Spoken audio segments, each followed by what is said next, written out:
তিনি অভিমান করেন অথবা তিনি রাগ করেন, দুটোই তার করবার কথা না। কারণ তার শপথের মধ্যে আছে যে তিনি অনুরাগ, বিরাগ, ক্রোধ এগুলাকে বর্জন করবেন। উনি শুধু যৌক্তিক সিদ্ধান্ত নেবেন। ফলে তিনি যদি বলেন পদত্যাগ করবেন, সেই সিদ্ধান্ত থেকে ফেরত আসাটাও এক ধরনের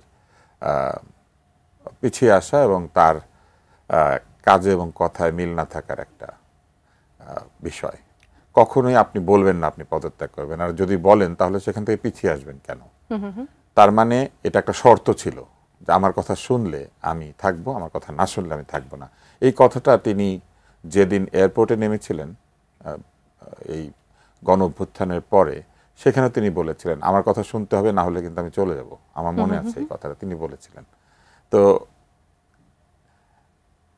কাউকে কোনো কথা শোনার জন্য বাধ্য করা যায় না, এবং কাউকে চাপও প্রয়োগ করা যায় না যে তাকে কাজ করতে দিতে হবে।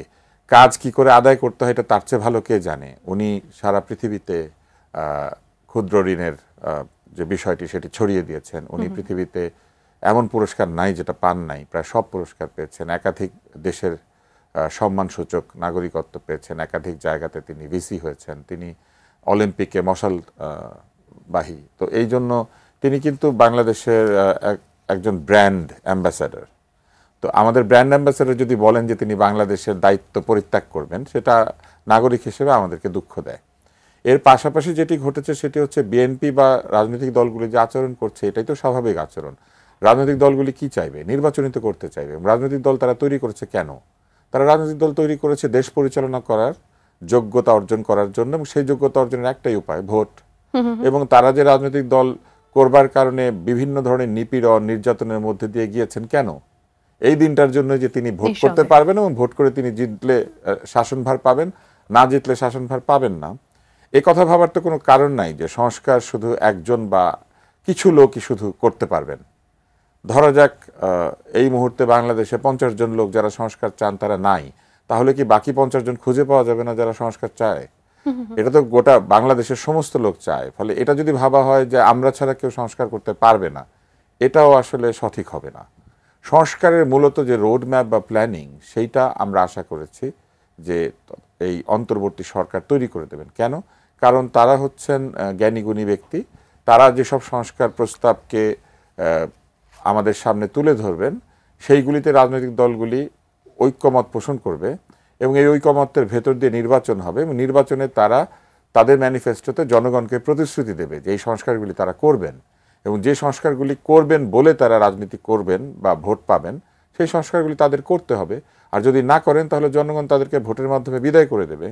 কিন্তু তারা যদি জনগণের সমর্থন নিয়ে কিছু সংস্কার করেন এবং কিছু না করেন, তখনও তো তাদেরকে না করা যাবে না। যেমন আজকে প্রধান উপদেষ্টা তার বক্তৃতায়, তার বক্তব্যে বলেছেন যে এই যে ষড়যন্ত্র আছে এবং এই যে ভিনদেশি ষড়যন্ত্র আছে, এইগুলির বিপরীতে তিনি জনগণকে সাথে নিয়ে সিদ্ধান্ত নেবেন।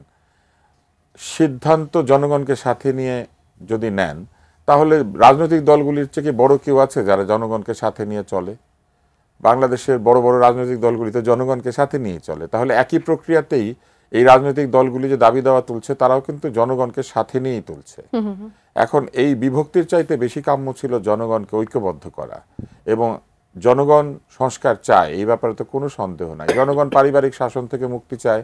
জনগণ চায় পরিবারের মধ্যে যদি কেউ যোগ্য হন, তিনি যোগ্যতার ভিত্তিতে দেশ শাসন করবেন, পরিবারে জন্মেছেন বলে দেশ শাসন করবেন না। এই কথা ভাবার কোনো কারণ নাই যে পরিবারে যোগ্য মানুষ জন্মায় না। যে পরিবার আকবর জন্মেছেন সেই পরিবারে কি শাহজাহান জন্মান নাই? যে পরিবারে শাহজাহান জন্মেছেন সেখানে কি আওরঙ্গজেব জন্মান নাই? জন্মেছেন, এবং তারা এক ধরনের তাদের সিলেকশন প্রক্রিয়া ছিল, সার্ভাইভাল অফ দ্য ফিটেস্ট। সেই জায়গা থেকে পৃথিবী সরে এসেছে, এসে গণতন্ত্রে এসেছে। কেন এসেছে? যে বংশগত শাসনে অনেক সময় অযোগ্য চলে আসে, কিন্তু গণতান্ত্রিক শাসনে অযোগ্যকে জনতা বাদ দিতে পারে। তাহলে জনগণ যে সিদ্ধান্ত দেবেন সেই সিদ্ধান্ত মেনে নেয়াই তো গণতান্ত্রিকতা। ফলে স্বৈরাচারের আগমন ঠেকানোর জন্য নির্বাচন পেছানো কিংবা নির্বাচন না দেয়া, এটা কোনো যুক্তি হতে পারে না।